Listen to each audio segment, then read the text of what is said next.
तिसरी घंटा घणघणली व बाहेरचा संमिश्र कोलाहल बंद पडला. उगीचच इकडून तिकडे वळणाऱ्या माना स्टेजच्या दिशेकडे स्थिर झाल्या. लोकांचे लक्ष आता आपल्याकडे आहे याची खात्री वाटताच मी गंभीर आवाजात बोलायला सुरुवात केली. मतलब तीसरी घंटी जब बजी, तीसरा बेल जब बजा, तो बाहर यानी जो ऐसा ऑडिटोरियम में खिलबिल बजता है, जो आवाज जो क्राउड करते रहता है, वो सब शांत हो गया. जो लोग इधर उधर देख के बात करते ये करते वो सब छोड़ के लोगों ने स्टेज पे देखना शुरू किया. तो जैसे ही इस लेखक को पता चला कि उनका अभी स्टेज पे है ध्यान, तो उन्होंने एकदम कॉन्फिडेंस से अपना स्पीच शुरू किया. सभ्य स्त्री पुरुष हो, माझ्या वादन विद्यालयाचा हा पहिलाच जाहीर कार्यक्रम आहे. आपल्या चरणी ही कला सादर करताना मला अतिशय आनंद वाटत आहे. मतलब मेरे ये म्यूजिक इंस्टीट्यूट का फर्स्ट कार्यक्रम है, फर्स्ट प्रोग्राम है. तो आप सबके सामने ये सब कला, मेरे स्टूडेंट्स का कला पेश करने में मुझे बहुत खुशी महसूस हो रही है. आपण शांतपणे या सर्व कार्यक्रमाचा आस्वाद घ्यावा अशी आपल्याला नम्र विनंती करून मी कार्यक्रमाला सुरुवात करतो. मतलब आप सबको प्रार्थना है कि आप सब शांत बैठ के सुनेंगे और वो सब चीज जो भी यहाँ पे परफॉर्मेंसेस होगा वो सब आपके मन को शांत करेगा, आपको अच्छा लगेगा और आप सब उसके लिए एनकरेज करेंगे, ऐसी मेरी प्रार्थना है. आजच्या कार्यक्रमाची सुरुवात शिरीष भागवत यांच्या फील्ड वादनाने होईल. हा विद्यार्थी माझ्या विद्यालयात नुकताच शिकायला आला आहे. कलेच्या प्रांतातील हा नवखा मुसाफिर आहे. हे लक्षात घेऊन आपण त्याच्या हुशारीचे कौतुक करावे ही विनंती. मतलब उन्होंने बोला कि मेरा सबसे पहला स्टूडेंट है वो है शिरीष भागवत. ये एक फिडल वादनाने होईल. तो वो अपना इंस्ट्रूमेंट बजा के वो परफॉर्म करेगा. लेकिन ये स्टूडेंट जो है मेरा वो अभी रिसेंटली ज्वाइन हुआ है. तो आप सब उसको ध्यान में रख के, उसको एनकरेज करके, उसके टैलेंट को प्रोत्साहन देख के उसको आगे करेंगे, मतलब और ज्यादा अच्छा परफॉर्म करने का एनकरेज करेंगे, ये मेरा रिक्वेस्ट है. एवढे बोलून मी शिरीषकडे पाहिले. मला या मुलाची अतिशय भीती वाटत होती. खरे सांगायचे म्हणजे माझ्या मनातून मला शिरीषला कार्यक्रम द्यायचाच नव्हता. कारण नुकताच शिकायला लागलेला हा विद्यार्थी माझ्या विद्यालयाचे नाव खराब करील याची मला खात्री होती. म्हणूनच मी त्याला कार्यक्रम देण्याचे टाळत होतो. तो जिनका विद्यालय था उनको ऐसा देख के, मतलब सीरीज को देख के उनको ऐसा थोड़ा डर ही लगता था, क्योंकि अभी अभी रिसेंटली हार्डली 6 महीना हुआ है उसको ज्वाइन करके, रिसेंटली सीखने लगा है. अगर कुछ गड़बड़ हो गया तो मेरे म्यूजिक इंस्टीट्यूट का नाम खराब होने का चांसेस है. इसके लिए वो अवॉइड कर रहे थे कि इसको प्रोग्राम में ना इंक्लूड किया जाए, परफॉर्मेंसेस देने के लिए अलाउ ना करे. मी शिरीषकडे पाहिले. त्याच्या चेहऱ्यावर धीटपणा व आत्मविश्वास पुरेपूर प्रतिबिंबित झाला होता. पण त्याचे हे अवसान फार वेळ राहणार नाही हे मी ओळखून होतो. उन्होंने शिरीष की तरफ देखा. वो बहुत कॉन्फिडेंट था, एकदम ऐसा श्योर था कि वो बहुत अच्छा परफॉर्म करेगा. पर उनको ऐसा लगा कि इसका ये चीज ज्यादा देर तक टिकेगा नहीं, ये मुझे मालूम था. पडद्यावर जाऊन बाहेरच श्रोतावृंद नजरेला पडताच त्याचा हा धीर सुटेल याची मला खात्री होती. मतलब बाहर ऑडियंस को देखते ही, इतना ह्यूज क्राउड देखते ही उसका कॉन्फिडेंस गिर जाएगा, ये मुझे श्योरिटी थी. शिरीषने खून करताच मी पर्देवाल्याला इशारा केला आणि पडदा झरझर वर गेला. मतलब जैसे ही वो स्टूडेंट ने इशारा किया कि वो रेडी है, तो जिनका कार्यक्रम था उन्होंने क्या किया, इशारा किया, तो पर्दा एकदम से ऊपर आने लगा. मतलब बेसिकली वो स्टेज ओपन हो गया.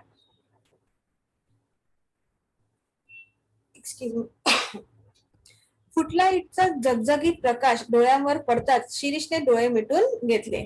फुटलाइट मतलब वो जो स्टेज लाइट, फुटलाइट्स जो होती है, उनका एकदम से लाइट आने पे, आंखों पे गिरने से शिरीष ने एकदम से आंखें बंद कर ली. त्याच्या प्रकाशाची डोळ्यांना जराशी सवय झाल्यावर शिरीषला संबंध श्रोतावृंद दिसला आणि त्याच क्षणी त्याच्या मनाची झालेली चिलबिलच्या त्या चेहऱ्यावर स्पष्ट दिसू लागली. तो गडबडून गेला आहे हे मी ओळखले। जैसे ही उसकी आंख स्टेबल हो गई, वो लाइट के हिसाब से एडजस्ट होने लगा, तो उसका ध्यान पूरा ऑडिटोरियम में गया जहां बहुत सारा क्राउड था और बहुत सारे लोग बैठे हुए थे। तो उसके मन का जो डर था, जो चहल पहल चल रहा था कि कैसे फेस करूंगा, होगा नहीं होगा, ये सब उसके फेस पे दिखने लगा। और ये वो लेखक जान गए, जिनका शो था वो जान गए। त्याला आता सावरून धरणे शिक्षक या नात्याने माझे कर्तव्य होते। मतलब उसको अभी संभालना ये एज अ टीचर मेरा फर्ज था। मी तंबोरेवाल्याला व तबल्यावाल्याला खून केली, तंबोरेच्या धीर गंभीर आवाजात घुमू लागला। शिरीषने डोळे मिटून कोणाचे तरी ध्यान केल्यासारखे दिसले व पुन्हा त्याचा चेहरा पूर्वीचे आत्मविश्वासाने न्हाऊन निघाला व हलकेच त्याने शर्ट्स लावला। मतलब उन्होंने क्या किया, तबले वाले को उन सबको इशारा किया, तो जोर जोर से तबला वगैरह बजने लगा, तो लोगों का ध्यान उधर गया। तो शिरीष ने क्या किया, आंख बंद करके वापस किसी को याद किया, और जैसे ही उसने वो चीज की तो उसका फेस वापस पूरा कॉन्फिडेंस से भर गया। एकदा 10 ते 12 वर्षाच्या मुलाने शांतपणे वाजवायला सुरुवात केली पाहून लोक शांत झाले। तो उसने भी अपना इंस्ट्रूमेंट जो है शर्ट्स वो बजाना शुरू कर दिया। इतना छोटा बच्चा इतना अच्छे से बजा रहा है, ये देखकर पूरा ऑडिटोरियम शांत हो गया, यानी लोग उसकी तरफ एकदम देखने लगे, उसकी तरफ ध्यान देने लगे। धीमेपणाने शिरीषने भूप रागातील गत वाजवायला सुरुवात केली। तेच ते सूर, मात्रेचाही फरक नाही। तो शांतपणे वाजवू लागला आणि आजपर्यंत बसला नव्हता एवढा धक्का मला बसला। मतलब जैसे जैसे टाइम गया तो उसने डिफरेंट डिफरेंट इंस्ट्रूमेंट स्टार्ट किया और इतना करेक्ट बजाया कि एक सुर एक मात्रा का भी डिफरेंस नहीं आया। वो इतना अच्छे से बजाने लगा कि उसका टीचर भी एकदम शॉक हो गया। मतलब इतना शॉक उनको लाइफ में कभी नहीं लगा। कानांवर विश्वास बसेना, नजरेवरही बसेना। मतलब ना ही उसके कानों पे विश्वास बैठा और ना ही उसकी आंखों पे। उनको बिलीव ही नहीं हो रहा था कि रिसेंटली ज्वाइन स्टूडेंट है, हार्डली 6 महीना हुआ है, एंड इतना अच्छा बजा रहा है सारा इंस्ट्रूमेंट्स।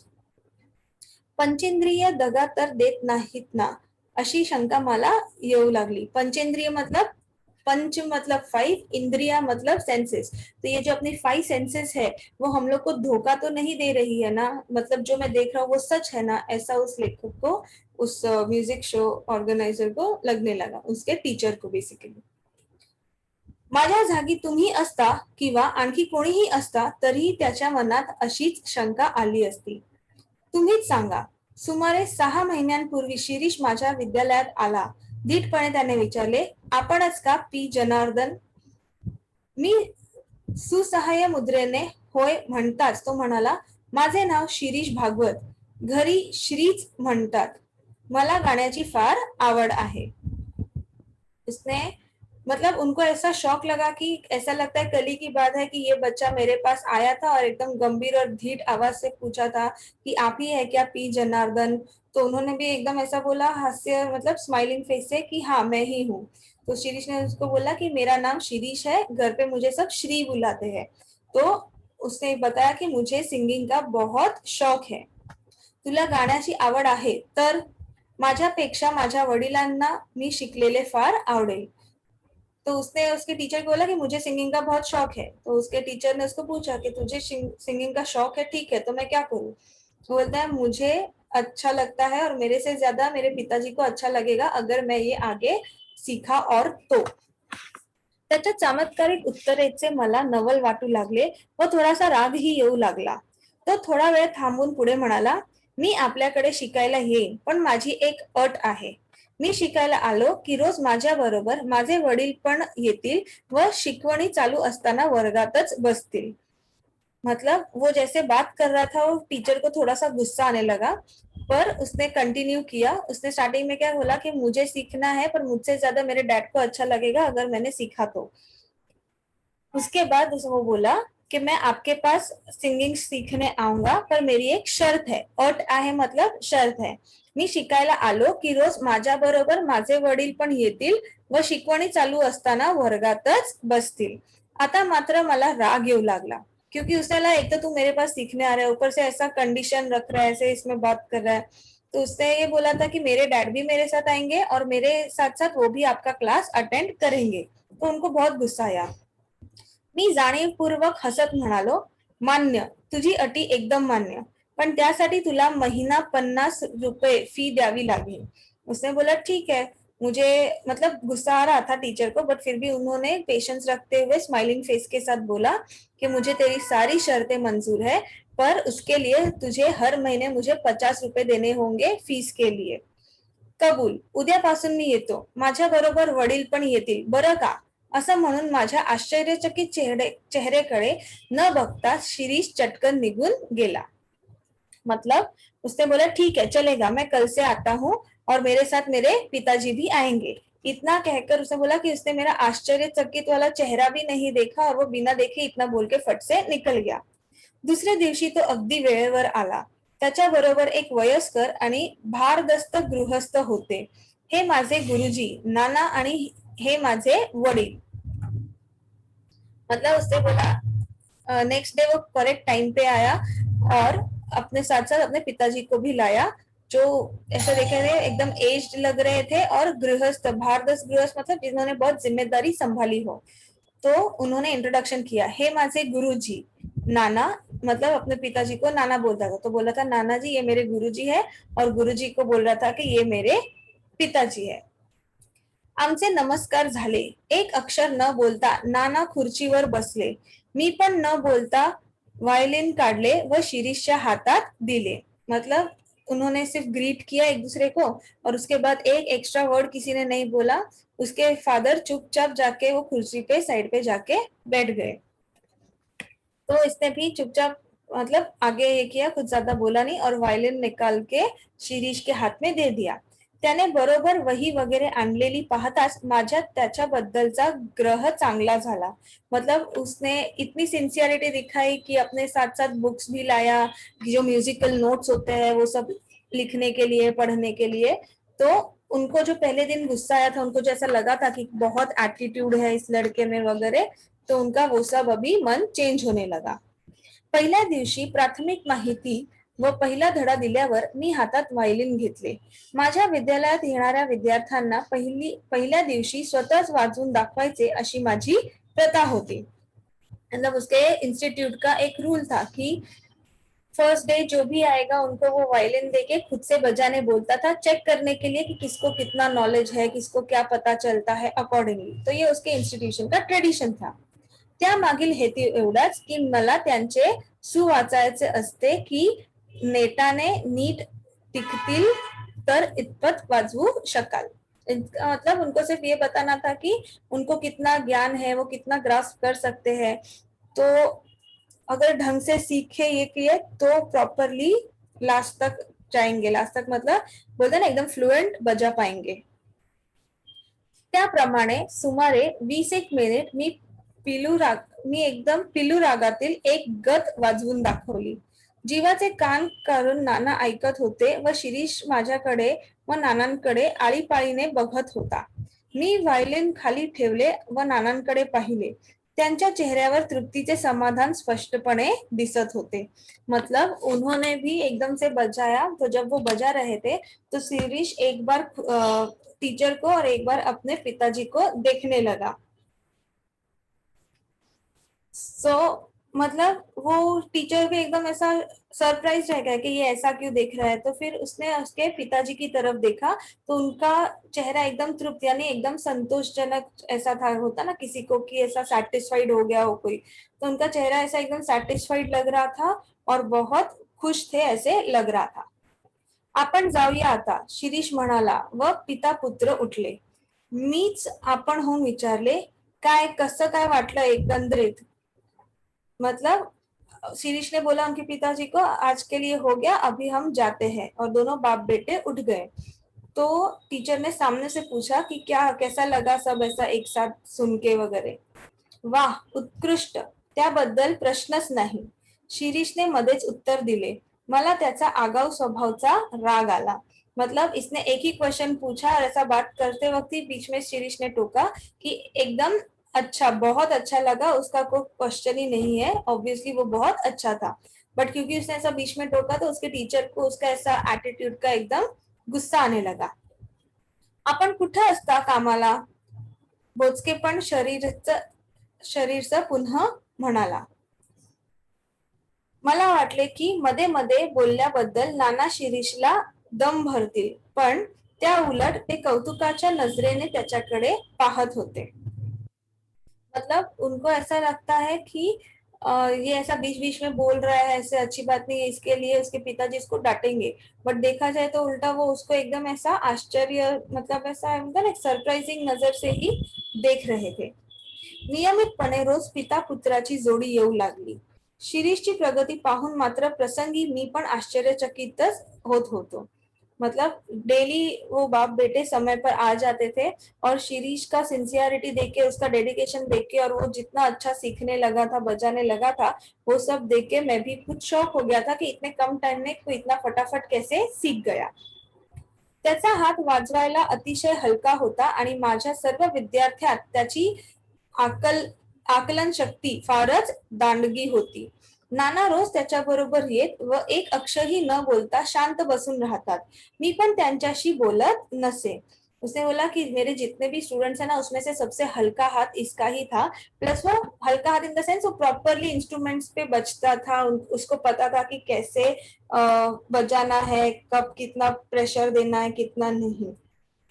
उसके पिताजी भी रोज आते थे और एक अक्षर नहीं बोलते थे, चुपचाप अपने जगह पर जाके बैठ जाते थे. तो वो उसका टीचर भी उनसे कुछ ज्यादा रोज रोज बात नहीं करता था. हा म्हणत 3 महिने निघून गेले. आणखीन 3 महिन्यांनी होणाऱ्या माझ्या विद्यालयाच्या प्रथम कार्यक्रमात आपण शिरीषला कार्यक्रम द्यायचा असा मी निश्चय करून टाकला आणि त्यानुसार मी शिरीषला म्हणलो, शिरीष, अशीच प्रगती कायम राहू दे. आपल्या विद्यालयाच्या कार्यक्रमात मी तुझा कार्यक्रम ठेवणार आहे. हे ऐकल्यावर शिरीषला अत्यानंद होईल अशी कल्पना होती. मतलब हाँ बोलते, यानी देखते देखते 3 महीने निकल गए और 3 महीने बाकी थे, क्योंकि उसके बाद उनका इंस्टीट्यूट का प्रोग्राम शुरू होने वाला था. और क्योंकि इसने कम टाइम में इतना अच्छा सीखा है, तो उसने शिरीष को बोला कि जो हम अपना इंस्टीट्यूट जो प्रोग्राम कंडक्ट करने वाला है, उसमें मैं तेरा एक परफॉर्मेंस रखूंगा. उनको ऐसा लगा कि ये बोलने के बाद शिरीष जो है उसको बहुत अच्छा लगेगा, बहुत खुश हो जाएगा. पण त्याच्या चेहऱ्यावर आनंदाच्या काहीही भावना दिसल्या नाही. इतकेच नव्हे तर त्याचा चेहरा काहीसा उतरला. उनको ऐसा लगा कि ये ऐसा बोलूंगा तो ये बच्चा एकदम खुश हो जाएगा, बट देखने गए तो क्या हो गया, उसको उल्टा ही हो गया. उसको कोई खुशी कुछ नहीं हुई, उल्टा उसका फेस पूरा उतरा हुआ था. मी विचारले, काय तुला हे ऐकून काहीच आनंद वाटत नाही का? गंभीर आवाजात ठाशीव स्वरूपाचे उत्तर आले.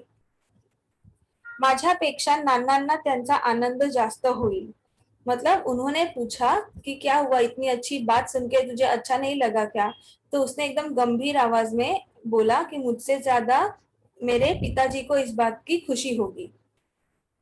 पिता पुत्र गेले आणि प्रत्येक वेळी मिळणाऱ्या शिरीषच्या तेरवाही उत्तराचे आश्चर्य करीत मी बसलो. मतलब वो सब उठ के निकल गए. वो हर बार ऐसा सरप्राइज होता था कि यार ये बच्चा ऐसा अचानक से आंसर देके कैसे निकल जाता है. प्रत्येक वेळी तो नानांचा नाव का घेतो व नाना अगदी रोज त्याच्याबरोबर का येतात, याचे रहस्य काय असावे, ह्या प्रश्नाचे उत्तर मला सापडेच ना. मतलब उसको ऐसा था कि यार हर बार ये ऐसा आंसर क्यों करता है, हर बार उसके पिताजी उसके साथ क्यों आते हैं, प्लस वो शिरीष को ऐसा टोकते भी नहीं है, ये ऐसा क्या सीक्रेट है. ये सब क्वेश्चंस के आंसर्स उनको मिल ही नहीं रहे थे. याशिवाय आणखीन एक शंका माझ्या मनात वरचे वर येत असे, ती म्हणजे नाना जवळ असताना शिरीष मोकळ्या मनाने व्हायोलिन वाजवत नसावा. अच्छा, नाना असताना शिरीष मोकळ्या मनाने व्हायोलिन वाजवत नसावाही. दूसरेच दिवशी शिरीष आला नहीं. उनको ऐसा लगा था कि यार, और एक चीज उनको ऐसे खाई जा रही थी, उन्होंने नोटिस की थी कि जब उसके पिताजी आसपास होते हैं ना, तो वो ढंग से वायलिन भी नहीं बजा पाता था.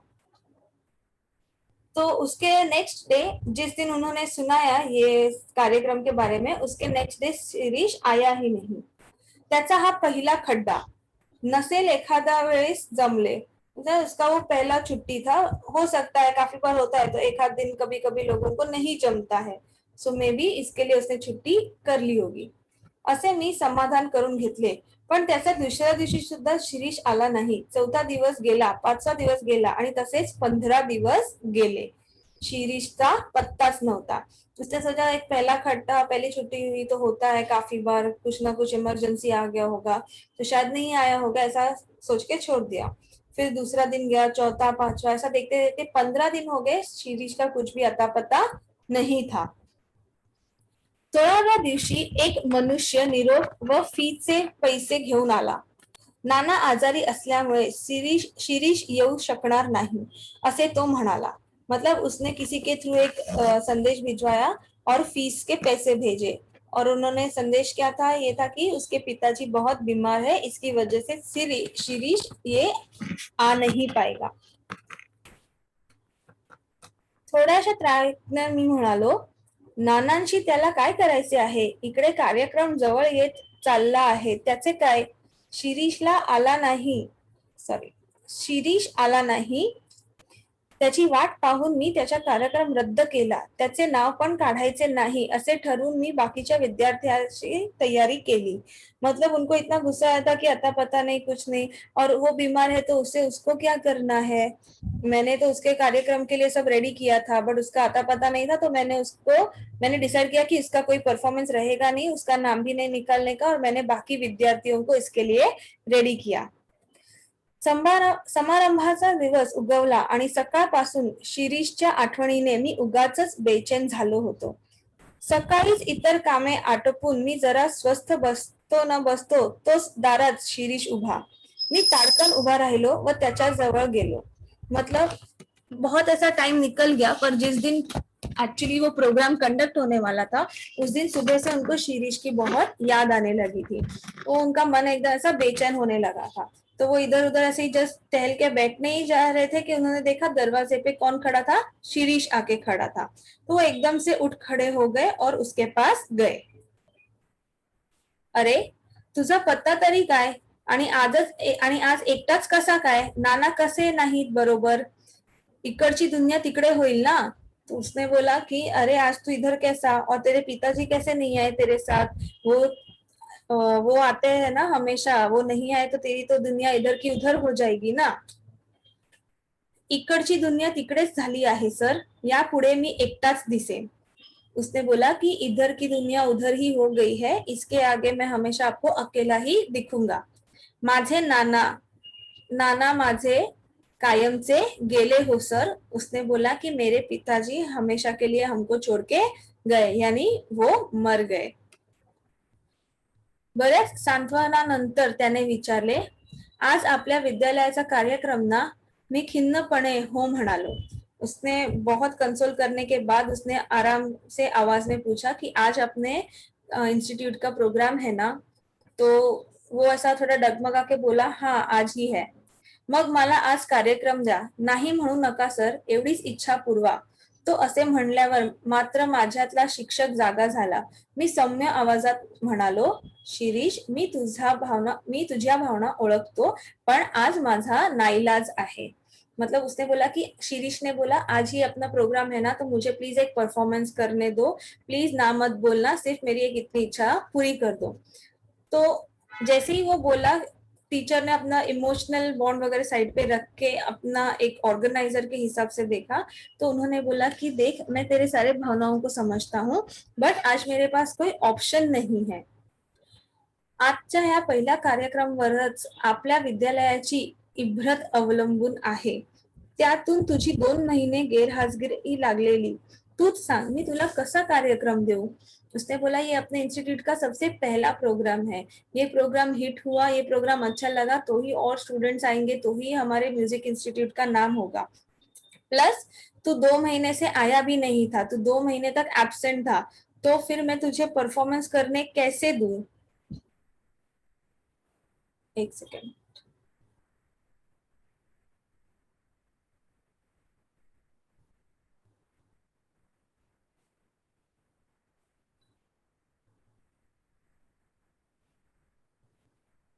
कहाँ थे हम.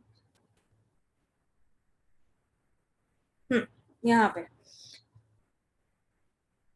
तूच सांग मी तुला कार्यक्रम कसा दे. अगतिक होऊन शिरीष म्हणाला, सर माझी एवढी एकच विनंती मान्य करा, मला आज वाजवू दे, नंतर जन्मात हात लावणार नाही व्हायलिनला. तू पुढे जन्मभर वाजव पण आज वाजवू नको, तुझी मनस्थिती आज बरोबर नहीं. उसने सर को बोला कि सर मुझे आज एक दिन वायलिन बजाने दो, सिर्फ इतनी रिक्वेस्ट मान लो, उसके बाद मैं पूरे जन्म तक वायलिन को हाथ नहीं लगाऊंगा. तो उसके सर ने उसको आंसर किया, तू चाहे तो आगे पूरा जन्म वायलिन बजाते रहे पर आज के दिन मत बजाना, आज तू मेंटली स्टेबल नहीं है. मला परवानगी दिली तर मी मनस्थिती आपोआपच माझी मनस्थिती आपोआपच सुधरेल.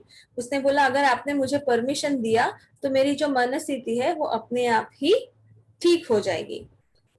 शेवटी त्याचे दुखित मन पुन्हा आणखी कशाला दुखवावा असा विचार करून मी त्याला परवानगी दिली. मात्र पहिलाच कार्यक्रम त्याचा ठेवावा असेच मी ठरवले. अभी दुखी मन को और कितना दुखी करूं, इसके लिए उन्होंने उसको परमिशन दे दी, बट उन्होंने डिसाइड किया कि सबसे पहला कार्यक्रम वो उसका ही रखेंगे. उसके पीछे रीजन ये होता है कि अगर उसके हाथ से थोड़ा सा भी गड़बड़ आ गया तो बाकी के लोग संभालेंगे और बाद में का जो परफॉर्मन्सेस रहेगा वो सबका बेस्ट रहेगा इसके लिए. त्याप्रमाणे मी परवानगी दिली आणि शिरीष वाजवू लागला.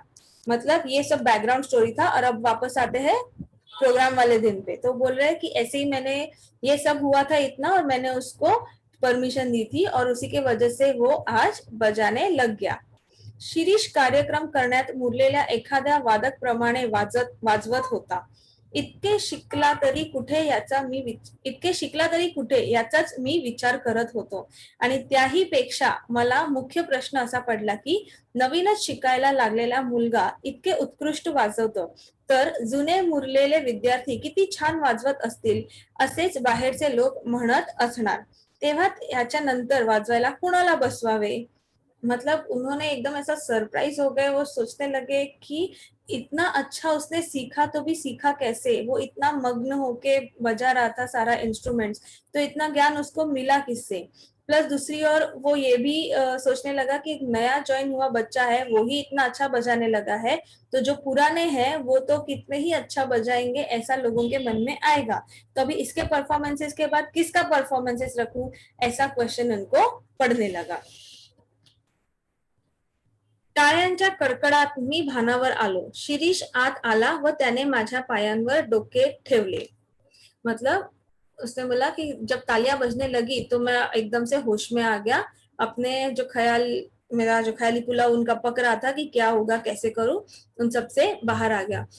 शिरीष अंदर आया और उसने अपने गुरुजी के पैर पड़े. इसके आगे का will continue in the next video.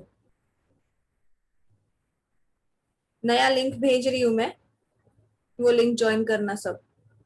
ठीक है. ओके.